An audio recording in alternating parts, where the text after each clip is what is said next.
Во студиото на Здраво Македонија, по 9 часот се дружиме со психолог Нина Попадинова, Наташа Сековска, специјалист по естетска медицина, и Сања Митровска, основач на Networker и креатор на The Founder Games, Гинисова рекордерка со интелект во Македонија за најдолга презентација пред инвеститори. Останете со нас до 11 часот.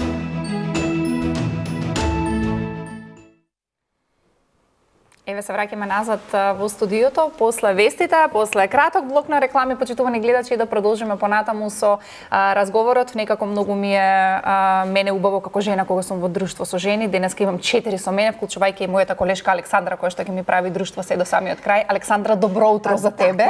Гилена, официјално вака пред камерите, добро утро за тебе. Навистина имаме убава женска енергија со која ќе ја заокружиме оваа работна недела и верувам дека ќе го ставиме печатот како и секој работен ден, да си ги поздравиме и да ги нашите гостинки, така и баш ми се допаѓа и тоа што се сите млади и успешни. Тоа е уште еден доказ дека и како имаме многу квалитетни луѓе кај нас во државата. Ќе ги запознаете малку подобро во продолжение, иако можеби нив ги познавате и дел од кај нас, од емисијата, затоа што не име прво гостување, може од социјалните мрежи, можеби сте ги гледале негде, сте ги видели или приватно ги познавате, меѓутоа денеска сигурна сум дека ќе уживате во нашиот разговор. Да започнам со дамата која што седи веднаш до мене, која што е прв пат гостинка овде во Здраво Македонија, иако сме се виделе позади камерите, некако официјално. Денеска и дојде редот, ете можам така да кажам, наша драга пријателка Наташа Сековска, специјалист по естетска медицина. Нате, добре дојде во Здраво Македонија, вака за прв пат и се надам дека навистина многу убаво ќе си поминеш. Ви благодарам на поканата. Ова е моје прво гостување и многу убаво се чувствувам, ете, пријатно, без некоја трема, како што... Нема трема, нема да. трема. Така да, многу ја сакам мојата работа, мотивирана сум за да го работам ова и сакам да го пренесам ова што го знам, конкретно кон сите што се заинтересирани да го знаат ова. Така, баш ми е драго што и секако жени имаме тука, па и ние ќе поднаучиме нешто. Па точно, жените како жени сите сакаме да изгледаме вечно млади. Тоа е моето мото, да бидеме колку можеме вечно млади. Така, можеби денеска ќе дознаеме како да го забавиме процесот на старењето, нешто како што кажа Александра, што секоја жена го сака. Одиме понатаму со девојката. Некако сите сте ми девојки, некако не знам, сите сте ми многу убави, млади, убави, успешни девојки. Нина Попадинова, психолог, со Нина не се знаеме од прв пат, односно не се гледаме прв пат, сме се виделе неколку пати. Многу често Нина била гостинка во нашата емисија, меѓутоа денеска имаме одличен повод за кој што ќе зборуваме подоцна. Нина, добре дојде. Добро утро. Ја викам не може поубав крај на работната недела со вакво друштво, женско друштво. Ви благодарам на поканата. Неколку пати си имаме видено во различна улога, но секогаш главната цел ни се децата. Така да имаме представник за се што е важно. Козметика, деца и рекордери. Малку на бизнес и социјал медија. Да, гледав некако да бидете слични, но различни.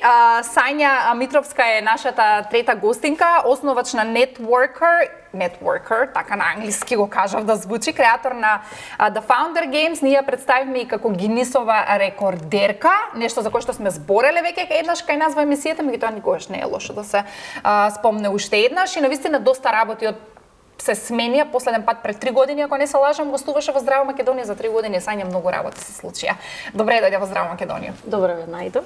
И од мене поздрав, едва чекам да видам што ќе испадне, бидејќи кога гледав ова интересно друштво, викам каков склоп ќе испадне тука, така што јас сум заинтригирана каков разговор ќе видам, меѓутоа кога ќе се соберат 5 жени на маса, не може да е лошо. Ајде да започнеме веќе, затоа што сме веќе жени и почнавме од Ната за естетската медицина. Јас би сакала со неја малку да зборам, меѓутоа сакам да го слушнам вашиот став за тоа забавено старење, природно убавина, природно старење. Каде стоите вие со тоа? Нели во последно време е доста тренд, ботокс и филери, посебно жените многу повеќе вложуваат во својата убавина и мажите гледам дека тоа го прават, не е само жените, меѓутоа како жени денеска да се фокусирам. Еве Сања, да започнеме од тебе, па ќе даде едно убаво резиме. Како стоиш со таа природна убавина и природно старење, еве да кажам?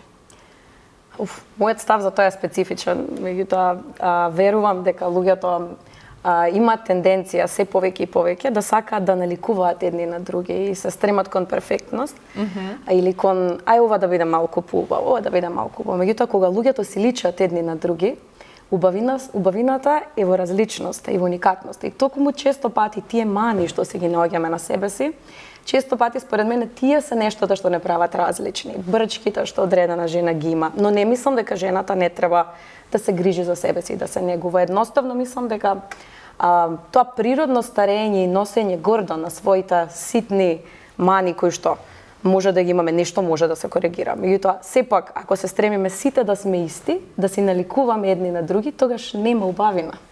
Односно, бидејќи која поставува нормата? Убавото, естетиката и во различното. Тоа е моето, а брчките на одредена жена истојат убаво, на некоја не истојат убаво. Мислам, има за некои брчки би сакала да се грижам за себе си, во иднина, за некои брчки не би сакала, зашто мислам дека тие се некој што викаме во предприемништво killer feature, нешто што те прават различен или некоја корекција на себе си, тоа те прави специфично. Така, убавината е во различностите, еве да заокружиме. Нина, каде стоиш ти на оваа тема? Јас по психолошки ќе го кажам ова. Секој си има нешто убаво што го носи во себе и сите сме убави на свој начин. Така да, како што кажа соговорничката, треба да истакнеме таа убавина и се како гледаме, како се носиме со тоа. Некој, да речеме, има си смета дека неговиот нос е поголем, но има толку убави луѓе кои што убаво го носат тоа и убаво им стои тоа.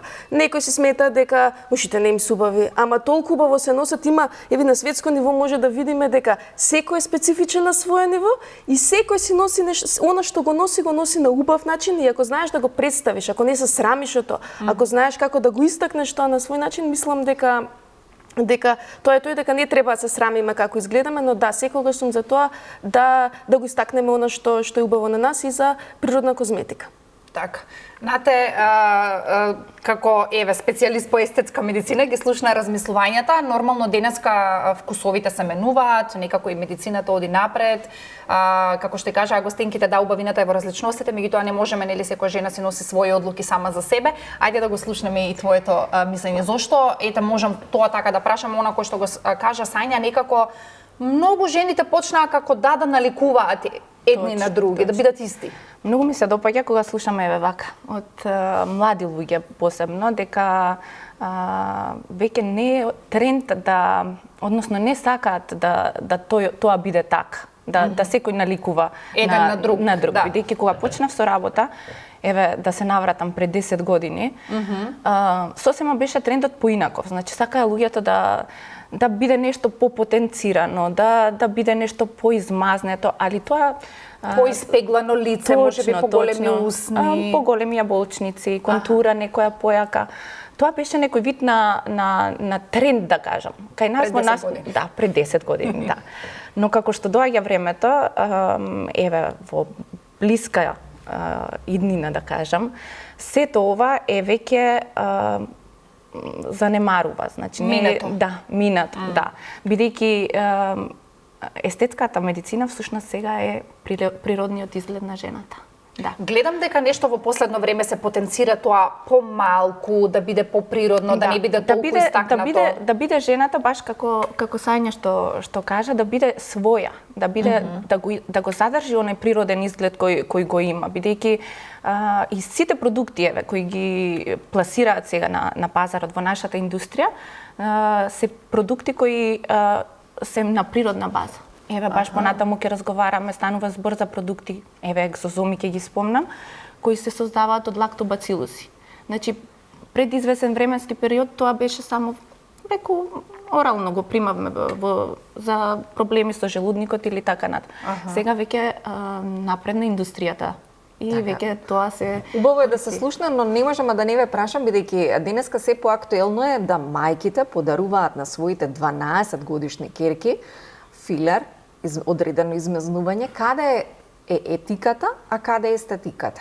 Колку сте одбиле да ваша клиентка која што ќе ја донесе својата керка, да го направите тоа затоа што ни се ближат матури, полуматури и често за овие поводи се подарува ваучери за естетика на млади девојчиња кои што се уште не се ни доразвиени, а кама да седнат кај вас на вашиот стол за да направат одредена корекција. Така. Каде е тука, етика или естетика? Каде е границата? Каде е границата? Многу тешко прашање, зашто во глобала вака.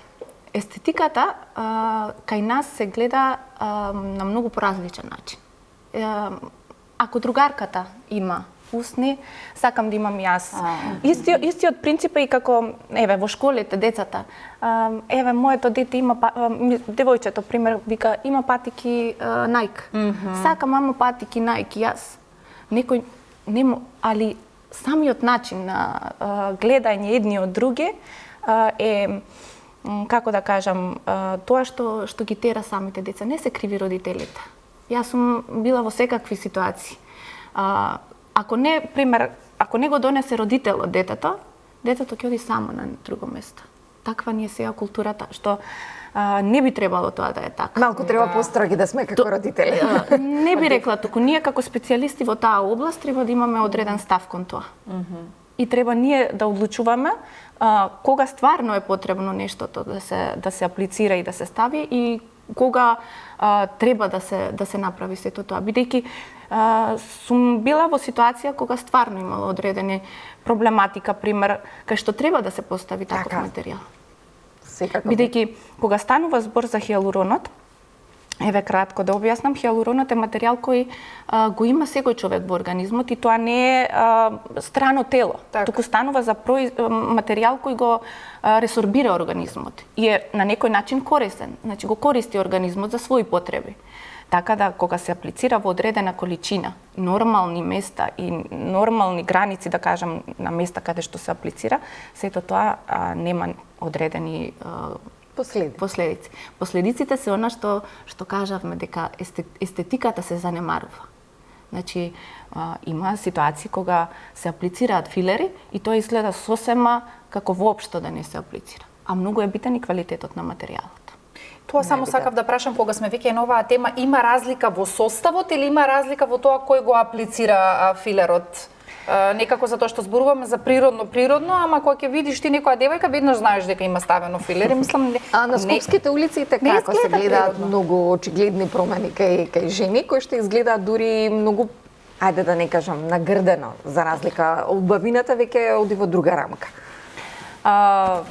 Според мене и двете работи се клучни работи кога се работи за естетика, бидејќи изборот на материјалот е многу битен. Квалитетот на материјалот во известно време, како што кажав, ни излегуваат многу нови материјали кои изгледаат се поприродно.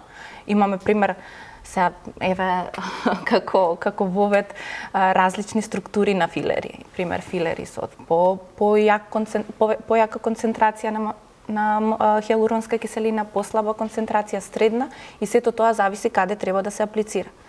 Затоа е многу битно специјалистот кој го аплицира да тоа знае кој конкретно материјал треба да се аплицира во која зона. Значи тоа е многу битно, значи кој материјал каде се аплицира.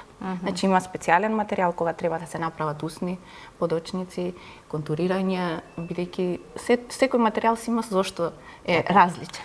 Ние за утринска сме и како со подочниците со Александра. Први клиенти треба да дојдеме. Само да те прашам пред да продолжиме понатаму, да не одолговлекуваме многу, инаку секако ќе продолжиме, имам доста други теми. Што најчесто се прави сега? Дали усните се уште број еден нешто кој што сите жени го прават? Јас извесен временски период сум малку подалеку од оваа тема, две бременности една по друга и така кратка пауза. Но сакам да кажам дека според она што го пратам, сега веќе, како да кажам, природниот изглед некако, еве, и се радувам тоа што и колегите го преферираат, но мислам дека ништо не може да го замени ботоксот. Нема. Тоа е тоа. Ботокс. Да.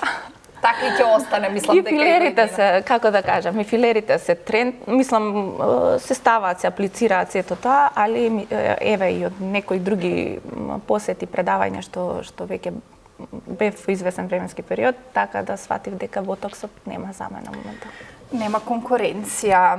Можеби ботоксот е тренд во еден свет, во еден друг паралелен свет, во светот на децата. Јас мислам дека искреноста е нешто тренд дефинитивно нешто кое што буквално нема конкуренција. Најубаво нешто, најсладко нешто е да бидеш искрена, децата тука секогаш водат. Нина од неодамна, коригираме неколку месеци ако не се лажам, точно колку веќе имате ваш подкаст Децата зборуваат. Еден концепт кој што мене многу ми се допадна, затоа што нели веќе живееме во дигитална ера, после Сања ќе се надоврзе на ова и нели подкастите веќе почнаа да никнуваат како печорки после дожд. Меѓутоа, кога имаме соговорник дете и кога детето одговара на некои можеби секојдневни, но и не секојдневни прашања, нема ништо побаво од тоа. Од каде идејата да имате и да направите еден таков подкаст и како почна целата оваа приказна, затоа што барем она кој што јас го знам, сето тоа започна многу наивно и непрофесионално, и така да кажам, верувам дека ќе се движи ова во еден подруг правец во иднина. И јас верувам и се надевам дека некој ќе види, ќе препознае нешто во нашово шоу или подкаст, како и да го речеме.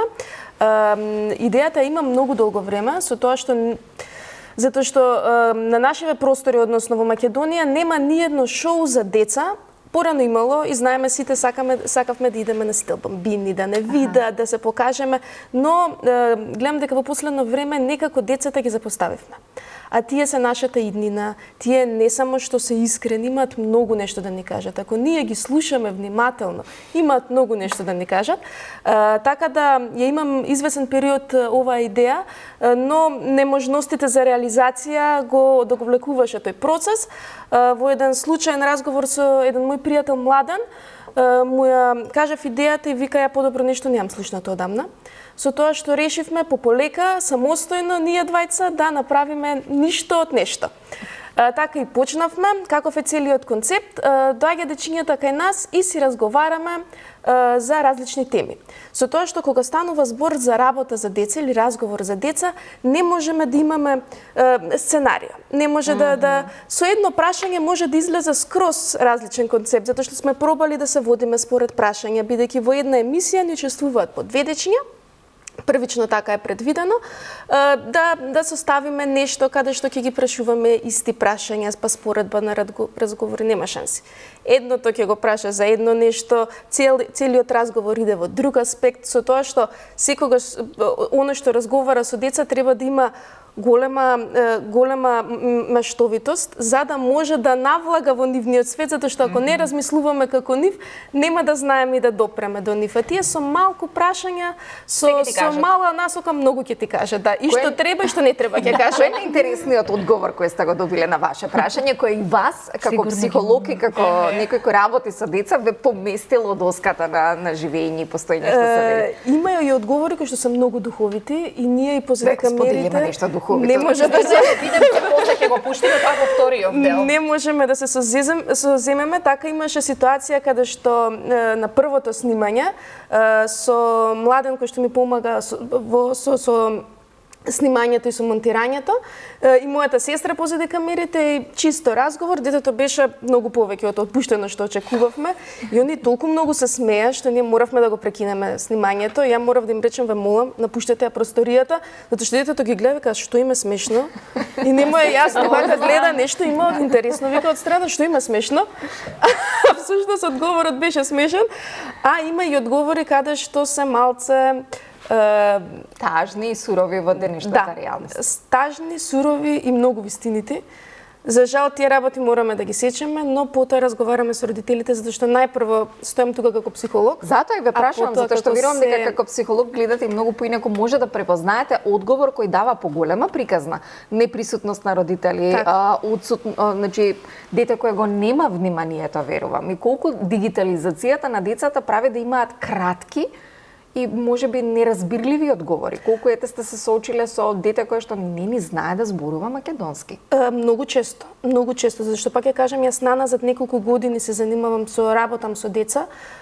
Жално е тоа што децата не знаат да комуницираат меѓу себе. Токму една од идеите на ова детско шоу е за да споделат мислење, затоа што колку повеќе разговараме, толку и имагинацијата повеќе се развива. Со употреба нели на компјутери, на социјални мрежи кај што се гледаат често, нели на YouTube што гледаат, оние кратки одговори тие не размислуваат, ако можам така да кажам, затоа што сето го имаат тука. Сака ново видео со прстето, се појавува, сака одговор, веднаш го добива одговорот. Бев сведок на една ситуација, држав долго време онлайн настава за време на короната. Мора да спомнем, не може тој дел да го одминеме. Да. Имаше две девојчиња кои што сигурно имаше 5-6 месеци, послам секој час останува, затоа што гледавме послам од кога ќе се исклучам, колку време се уште тече разговорот, сигурно ще саат време. Така 6 месеци се договоривме со родителите, веќе кога малце стана ситуацијата, кога со маски можевме и физички контакт да имаме, да се видат.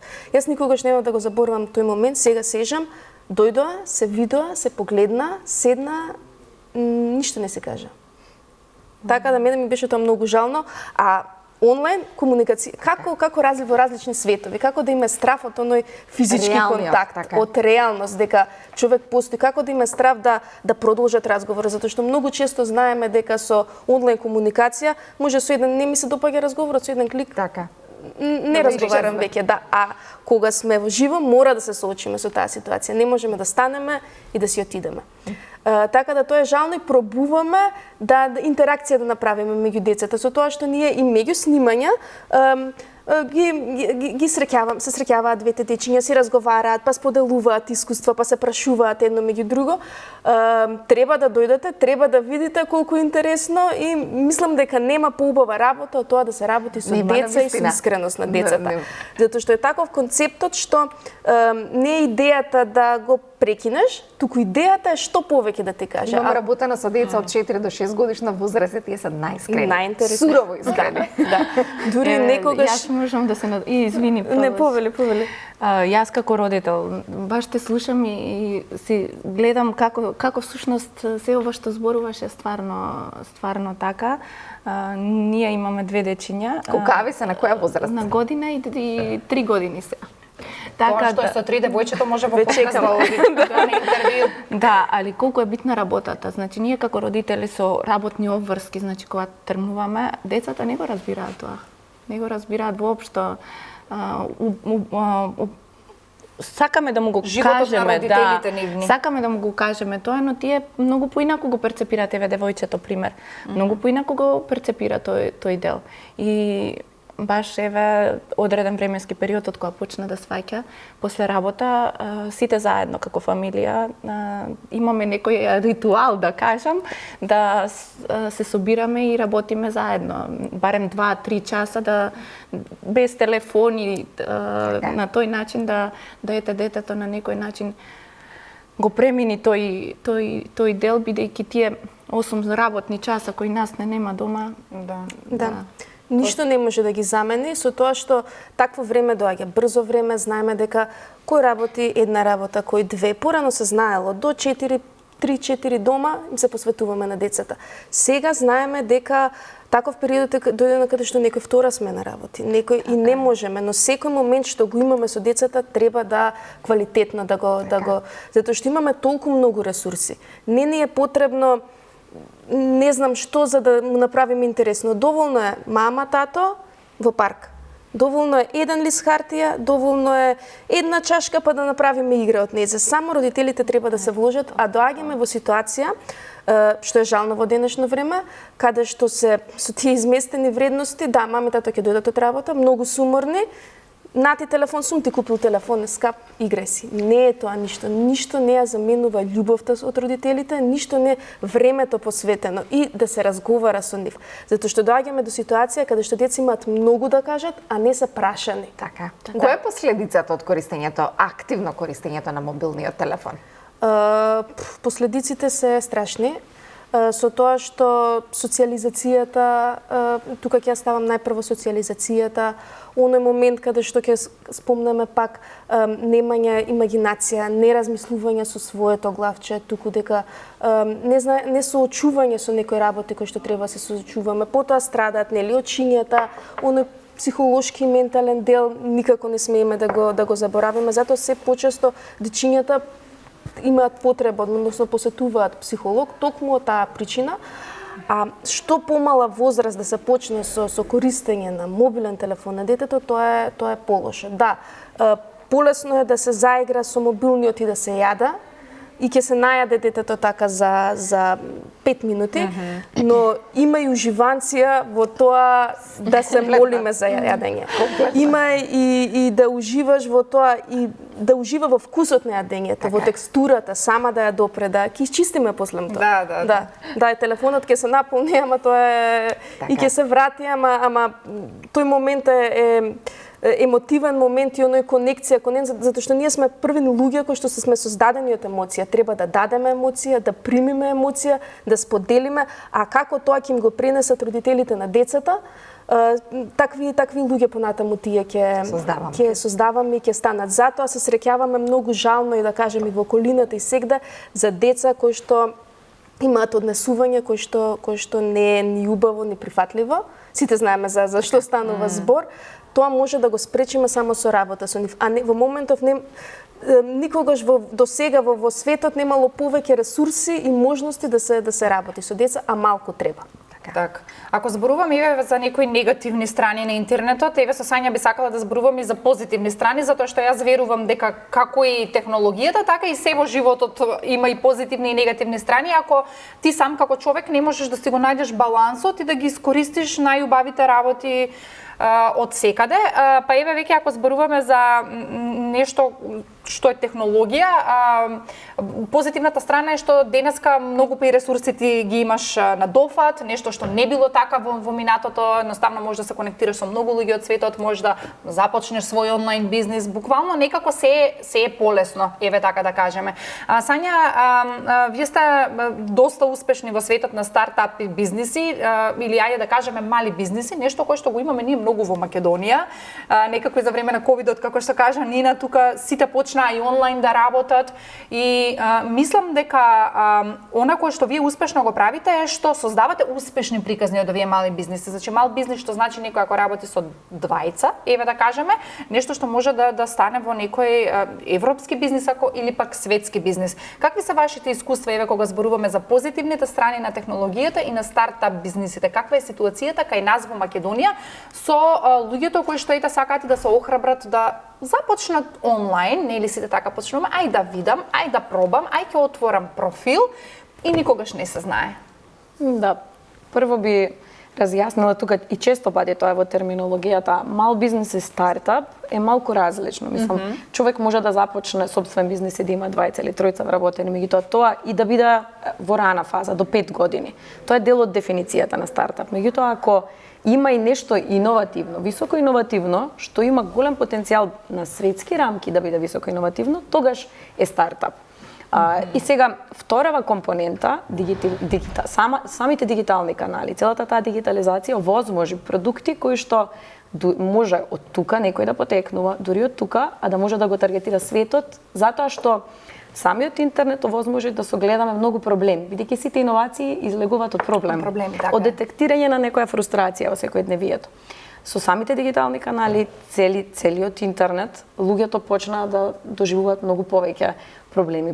Всушност како претходно и имаме софистицирани нешта и со децата и со естетска медицина. Тоа е интересно што имаме многу решенија, а некако проблемите уште повеќе се зголемуваат. Да, и тоа е нормално. Да, тоа е да не е толку добро да знаеме се. Тоа е нормално. Меѓутоа, наоѓањето на решение на тој проблем преку иновативно нешто и да може тоа нешто иновативно да се скалира, го викаме ние тоа. Тоа значи да се прошири низ светот не било никогаш полесно од сега. И најуспешните стартапи што се во Македонија, сите го таргетираат светот. Мислам, никој не таргетира тука, па ќе тргнеме на Балканот. И сега тажното што имаме малку такви. Целиме на високо ние. Да, зборувам, таргетираат се, бидејќи ако сакаш да си стартап и да направиш нешто високо иновативно, неопходно е да размислуваш глобално. Што е друг проблем со кој што се соочуваме? Бидејќи глобалното размислување, кога потекнуваш од помала економија, е тешко, иако сега ги имаш сите овие канали и ресурси за да скалираш нешто на светско ниво. И тоа е борбата. Меѓутоа, ресурсите за да може да се мисли глобално се полесни од било кога. И пример, со реалното шоу што го правиме за предприемачи, ние точно пробуваме, не го направивме шоуто затоа што сакавме шоу. Никој од нас не бил во... Сега прв пат имаме продукција, режисер.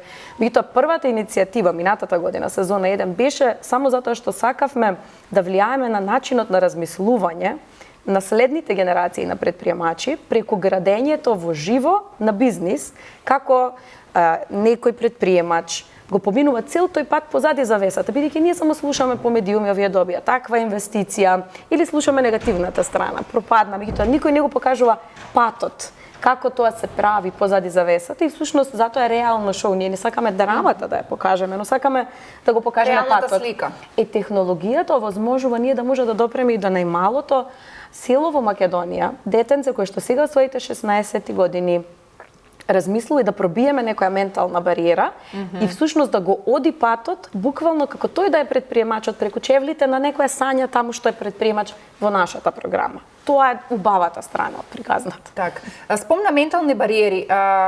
Јас барам нешто кое што мене ми е многу познато, затоа што нели сме обкружени со луѓе, некако мислам дека како во ДНК-то да ни е ние од Македонија, кај ќе успееме ние? Знаеш, сите имаме некои соништа, ама некако немаме храброст сега туку така да почнеме да ги грабаме. Ајде збориме малку за тоа, затоа што во вашиот свет верувам дека тоа е една пречка со која што ви е многу позната на вас. Да, тоа е најголемата пречка. 6 години постои Networker и пред 3 години кога дојдов тука, прво беше тоа за мене рушење на ментална бариера, рушењето на Гинесовиот рекорд беше дека видов тоа може функционира. Може да направиш нешто за прв пат во светот, да бидеш поставен на мапата на светски инвеститори, со тоа кредибилитетот да порасне.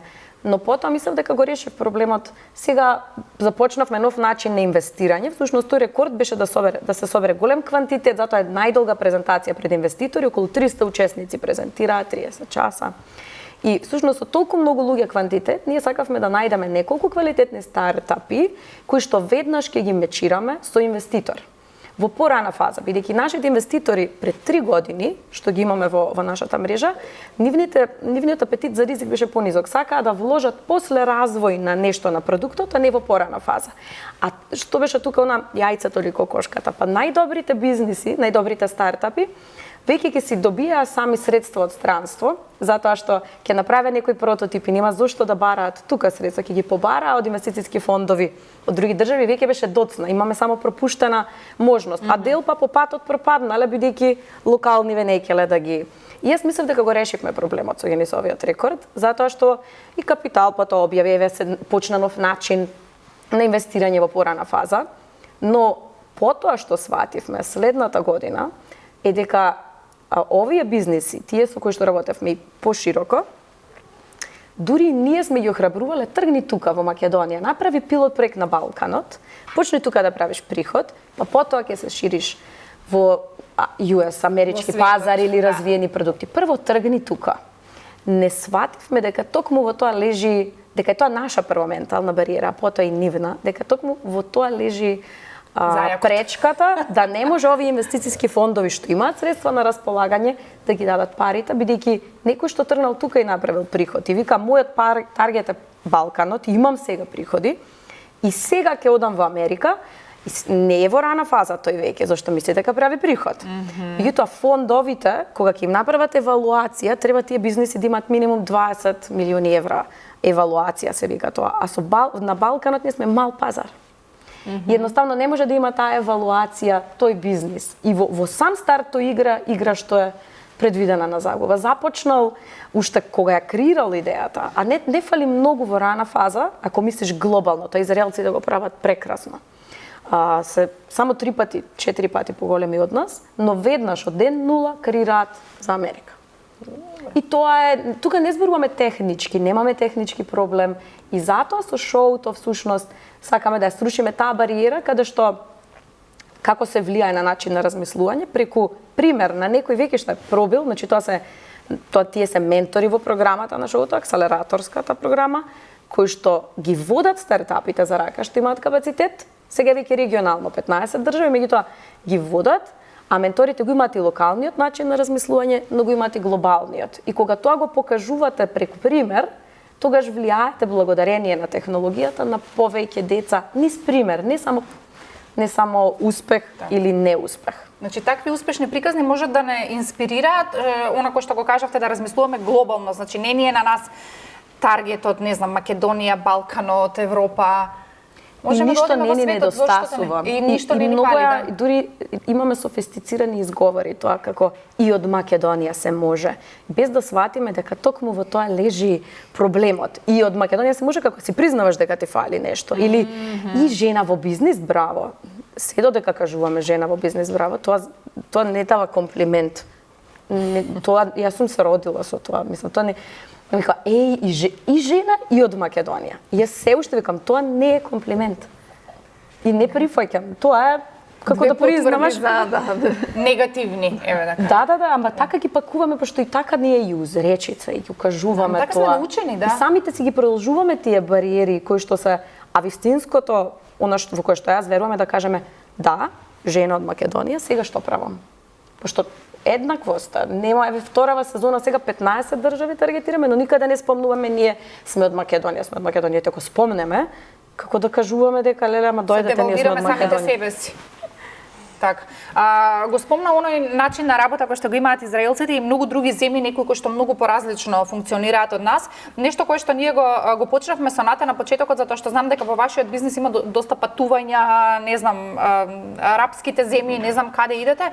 Како тие луѓе, затоа што првите промени мислам дека почнуваат таму, е она кој што го кажавме за естетски корекции, за природна убавина, не знам, јас цело време слушам за корејска козметика, јапонска козметика. Мислам дека тие се баш она револуционери во носењето на промени. Каков е нивниот начин на работа за некој кој што е од Македонија, ова кој што кажува Сања, еве ние од Македонија дојдовме да научиме нешто, затоа што вие сте имали искуство во вашиот бизнис. Кога почнувавме, односно кога почнував и кога сакав да се насочам, да увезуваме материјали во Македонија. Тоа ми беше баш она како некоја цел што сакам да ја постигнам. Извини, јас ќе те прекинам, само не слушам, мислам дека ни кажаа за дека треба реклами да имаме, ама ќе продолжиме со ова, ќе направиме овде една кратка пауза за реклами и продолжуваме да одговориме со ова прашање. Останете заедно со нас.